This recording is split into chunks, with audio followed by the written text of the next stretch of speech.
Hi friends and welcome back to Jewelry with Jen. Of course, I am Jen. Happy Friday, everybody. Welcome back to a Friday Frolic Funday. And I'm hoping that this is not going to be an hour. Now, if you're new, that is what happens on Friday Frolic Funday. We usually do something really elaborate, or I try to get really creative on my Fridays, and we usually run about an hour, sometimes more, but I don't think we're going to run an hour. I think we're going to run about half that today because I've obviously done most of the work, because you don't need to see me doing all of this from start to finish because most of it is just some simple stringing.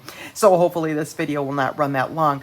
If you have never made a 5-strand necklace using a connector and double chain, that is what inspired me to do this video, to pay forward this information or just some design aesthetic or ideas to all of you, and hopefully you'll try this yourself.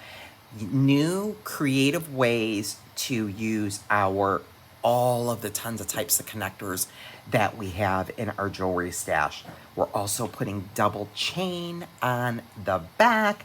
This is going to be cool. So let's just jump into it. We've got a lot to get to. Okay, my friends. So you're going to need lots of supplies. As I said, the majority of what I'm using came in my Autumn Meadows September 24 stasher bag. But you can use any beads and any supplies that you have in your stash. Meaning you can use any beads, you can use any kind of a connector, you can use any kind of chain, any kind of crimps, any kind of clasp, any kind of jumper. You can use anything you want. I just want to show you a really cool spin on specifically if you have similar types of connectors, or maybe you don't have one just like this, but you've got something similar. Different ways that you can just take this technique and apply it, utilizing your connectors, making different types of multi-strands and different ways to turn your connectors to accomplish making multi-strand necklaces, which are really trendy. They're trendy all the time, but they're really great in the fall and the winter, guys. And this one is going to be no exception. He is going to be a beauty. So let me tell you what you'll need. Tons of beads, guys. 5 strands of them. Okay, so we got lots and lots of beads. I don't know the count, but I will give you measurements of your links.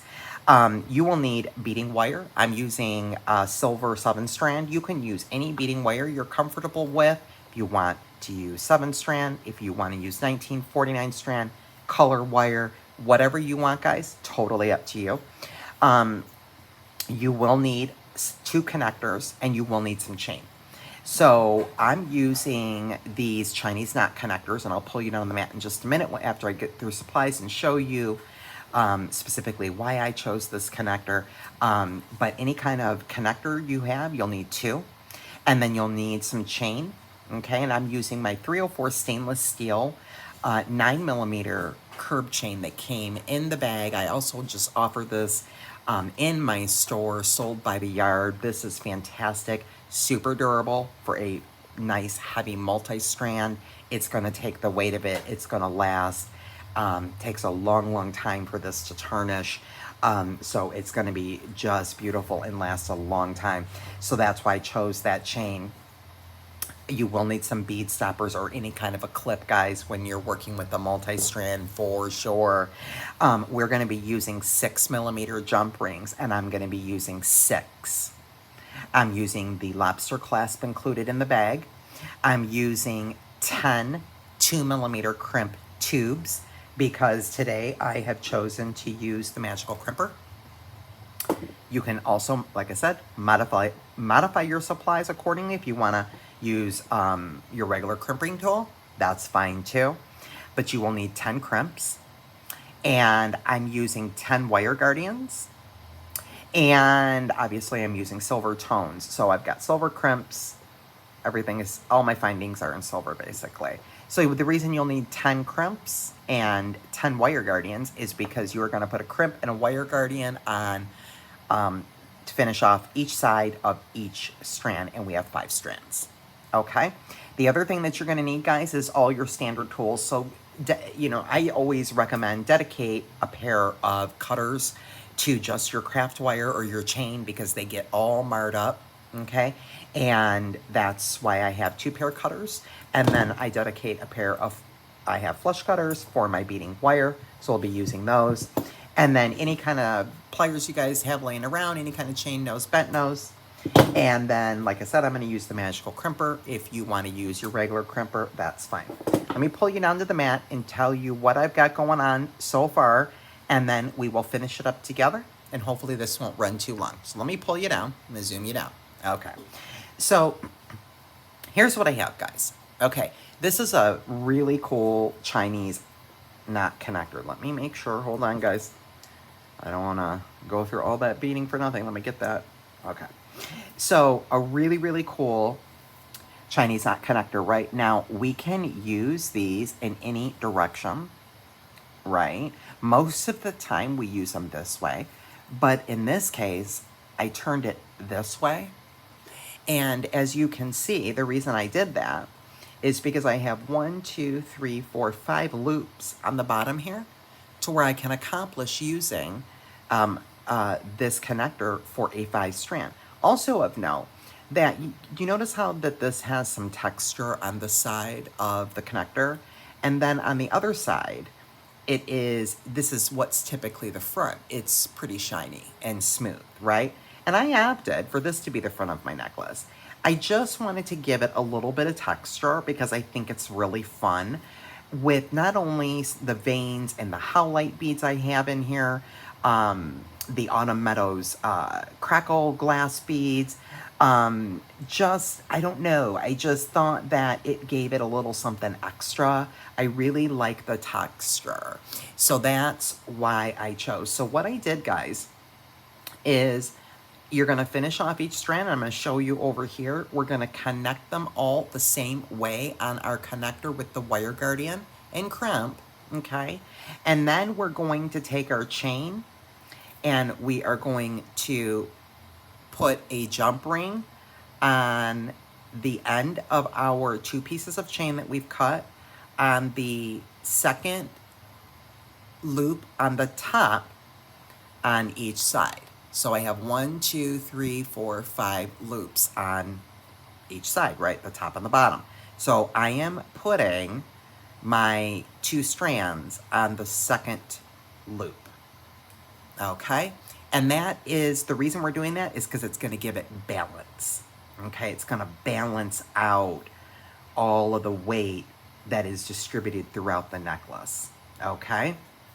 Don't worry about that because we haven't tightened it up yet. Okay?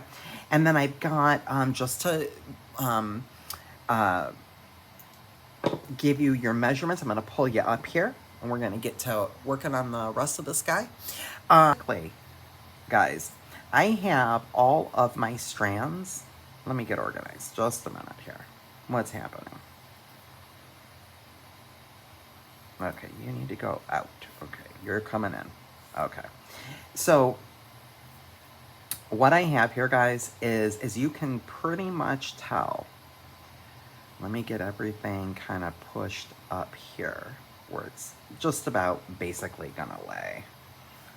This is basically how it's gonna lay pretty close to this. And that's exactly what I wanted. I didn't want, in this particular necklace, I did not want a whole ton of space between each strand. I just really wanted, this one's actually gonna be like that. I wanted these to just kind of be laying on top of each other. These to kind of be just laying right on, you know, one goes on top of the next. And then this one here, I just wanted a little bit of dimension, kind of separated out to pick up everything else that's going on. So what I did to accomplish that was, well, first of all, I eyeballed it, but my inner strand is 11 inches. Okay, so this first strand here is 11 inches. Okay, and so what you would do is probably add a 1/2 inch to each strand as you're going out.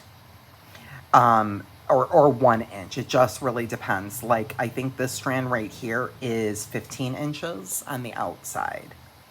Okay, so really measurements don't matter so much as you eyeballing it, okay? And then you're gonna cut 4 pieces of chain, and each piece of chain is 6 inches. So I cut 4 pieces of chain, they are all 6 inches. Okay, and I'm going to pull you back down and I'm going to show you what I've got going on here. Sorry for all the talking, but I wanted to let you guys know what I was doing before we finished this off. As you can see over here, I've already got this side pretty much finished up, but I'm going to keep it on the mat here so that you can kind of see what I'm doing. So I've got 2 strands left here to connect to my connector. Now, basically, guys, what you're going to do is you just start from the outside and then work in. And I find that to be easiest for purposes of crimping because things start to kind of get in the way. And I will show you how I feed my wire guardians on basically to where the back is, they're all facing the back. Okay, so I'll show you how I feed them on here. And this is what I've done. So I took my first strand and I finish it off, and then I laid it just like this, and then went ahead and put a crimp and a wire guardian and added it to this side, and so on for each strand, okay, on each side. And that's what we've done so far. So you're just going to follow the same methodology throughout the entire necklace. So now what I'm going to do is deal with this strand right here. And so I'll pick up a crimp and then I'm going to put on a wire guardian. And I've got you zoomed way down here so you can see just exactly what I'm doing. Okay, and obviously I have tons and tons of extra wire, but again, I cut a ton of wire when I started because I don't really know how long I was going. And by the way, guys, really quick before I continue, the inner strand is 11 inches, right? And my outer strand is 15. And then you've got 6 inches. So basically this top strand is gonna basically start at around 18 and a half, 19 inches.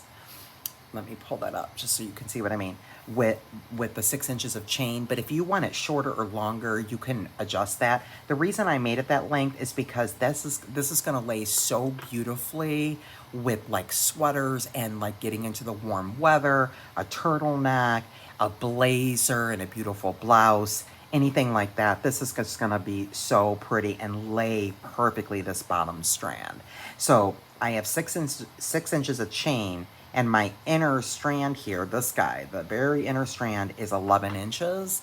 But by the time you add in your component and our jump rings, we're right at about starting at around 19 and a half to 20 inches in this middle strand, okay? So FYI. All right, let's get back to what we're doing. Okay, so I fed on my wire guardian, okay? And so let me pull this down. Let me pull this way down since I have so much wire going on here. Okay, and I'm actually gonna go ahead and get rid of some of that wire. It's far too much.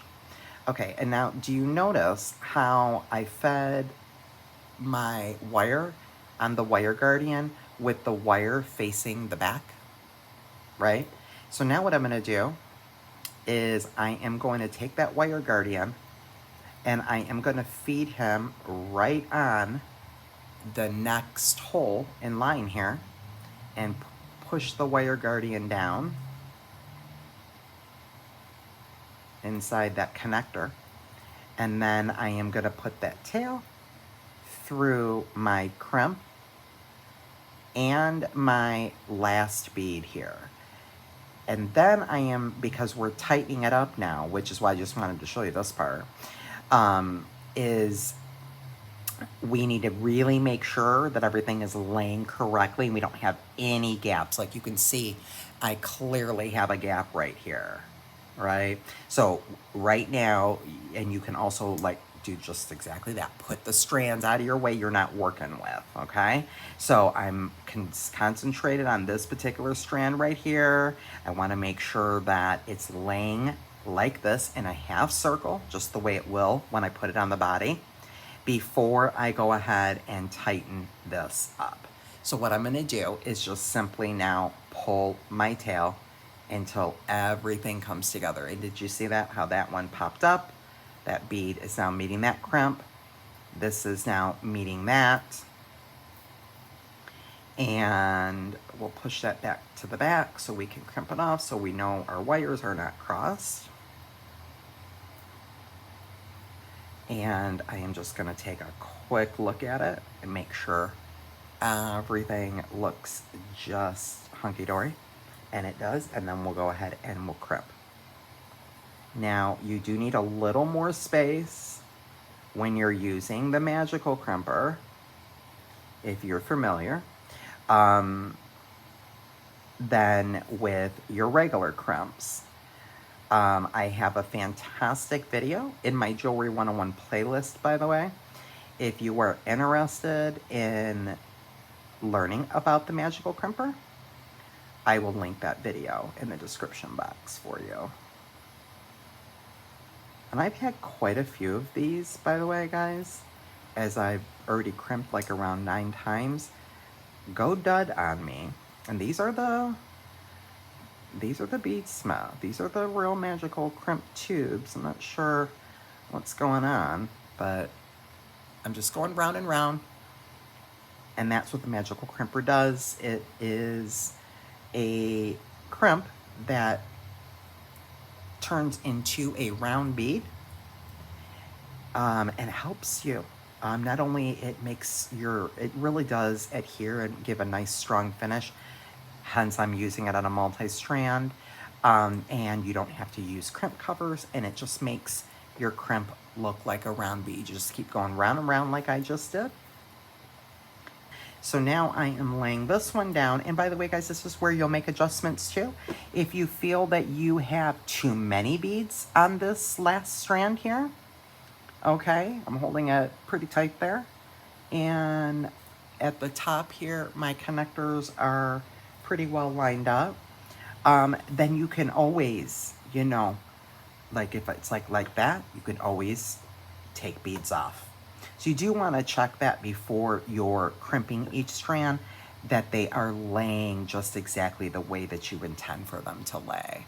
Okay, so I can see that if I hold this up right next to the other side and push this down a little bit where it needs to be, I can see that this has just about the amount of gap that I want these 3 to have, just a little bit separated from those bottom 2. And I think they'll land great. So we'll do the same thing again, guys. Let's go ahead and feed on our crimp. Okay, and let that drop down your wire. And then let's take the wire guardian, and we will feed the wire guardian on the wire.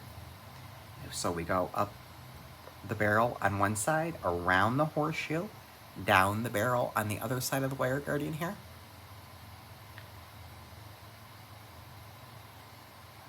And then our wire will disappear right there in the divot of our horseshoe. And a wire guardian too, guys, is a really, really good idea on something like this that has a lot of weight to it. And the reason for that, guys, too, is that the wire guardian, regardless of the type of wire that you're using, is going to take all the wear and tear. And that's what you want. That's what you want, because do you notice how there's movement here? We've got movement. And that's how it'll be so beautiful and dangly on the body, right? When being worn, but it's expected to be moving. It's not stiff, right?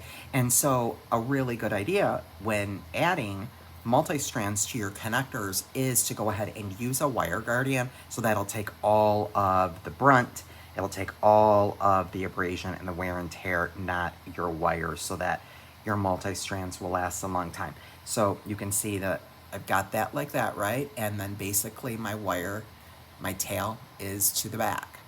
So that's exactly how I'm going to feed this on. So now I'm going to grab that last hole there, right? Push my wire through, and then push my wire guardian down just like that. Okay, and then I'm going to put my tail through the crimp and the last bead. And that is just when I'm finishing it off to give it a little extra security. And then same thing, I'm gonna lay everything down just exactly the way that it's gonna be laying on the body when I'm pulling my tail so that everything can come together. But there's no gaps and it's gonna have movement. So it's a really cool idea when you are putting together a multi-strand to actually put them together like this in the way that you're going to be wearing them. It just is a really super good habit to get into. That way you can see, let me adjust you a little bit, that you can see that there are just absolutely no gaps in your beads, but they also have movement. They lay just exactly the way that you're gonna want them to lay on the body, the way they are on the mat when you're crimping off. So once again, I will put my magical crimper right on in that divot. And again, it only has one little divot in the magical crimper tool here. And I'm just gonna squeeze it. I'm gonna hold my tail.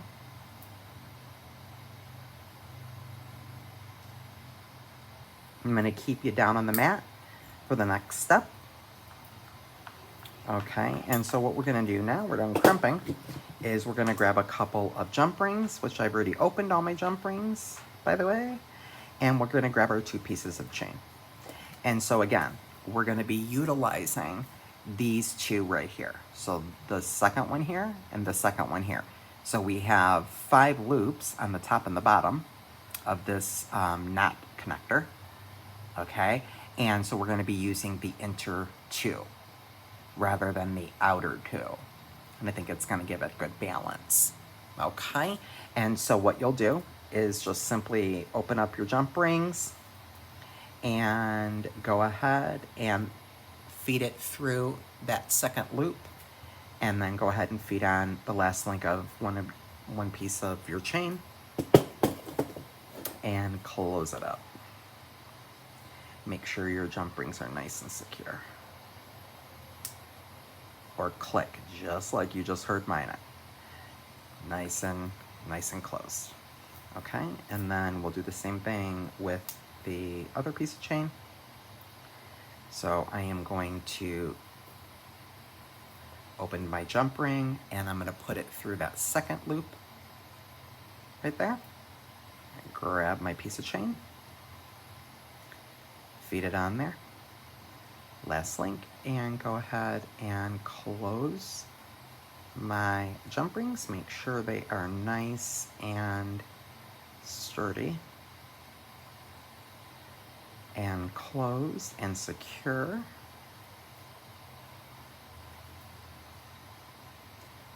Looks good.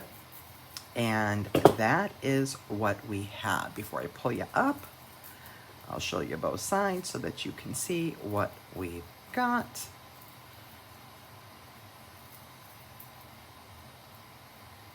Oh, you flipped on me. Okay. I'm like, what just happened? I'm on the textured side. So that's what we've got, guys. That's what it'll look like. Okay? So you've got 2 jump rings on your inner 2 loops there, and we connected that to our chain. We have 2 6-inch pieces of chain, and that is what we have. And let me pull you back up. And all we have to do at this point is simply add our closure, and let's do just that. So let's go ahead and get it laid out, and let me adjust you again. I'm going to pull you up so I can get that whole thing in camera.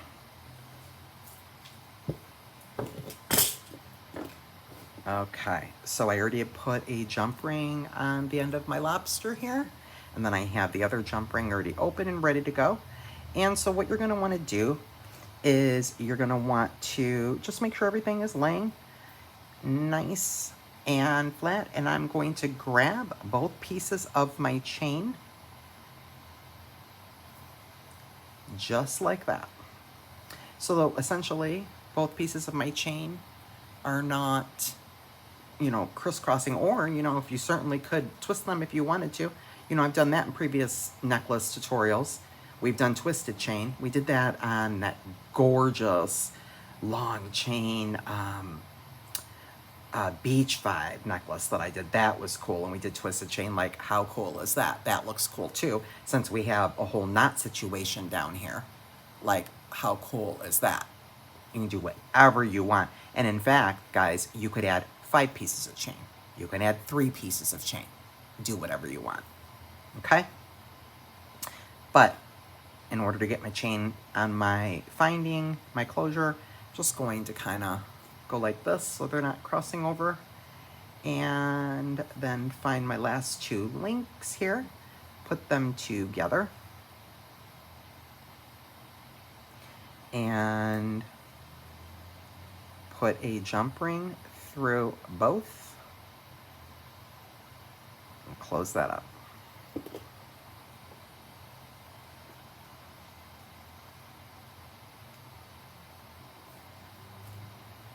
And now that side's all done. And the reason, by the way, guys, I'm only using 1 jump ring. Another little tip for you. I've been giving you tips the whole video, sorry. I'm just thinking of things and trying to make sure I cover bases, in case you care to know, is because with the lobster clasp, guys, and the paper clip chain, you can clasp this right on the chain. So if you wanted to, you could absolutely, you know, just depends on, you know, how long your neckline is and all that. You can clasp the lobster on any part of this chain and it will go through both pieces of chain. Okay? You could also add a dangle. I have some of the leaf and the jasper that came in the bag right here, but I'm ready for another project. So, but I almost put some leaves on here, but I decided I want to do something different. But anyway, you can have some real fun with that closure. Do some dangles, whatever you want. Twist your chain, add more chain, just whatever speaks to you. There are no rules, right? There's no jewelry police.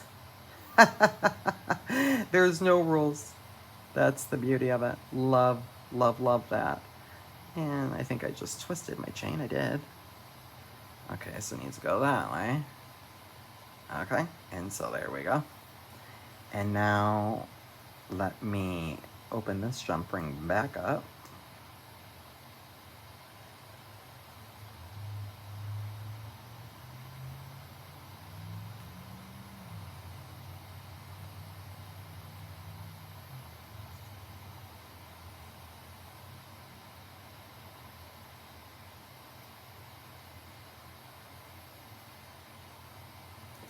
I should have just done it right the first way.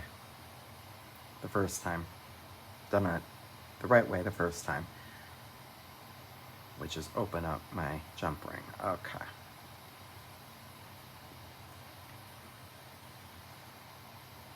So now I'm just feeding that jump ring through both of my clasps there. Or both of my pieces of chain, excuse me. And closing that up. Make sure that's nice and tight. And we are all done, guys. And I hope you guys enjoyed Friday Night Frolic. And look at this beautiful, beautiful, beautiful. I'm biased, but I'm just saying.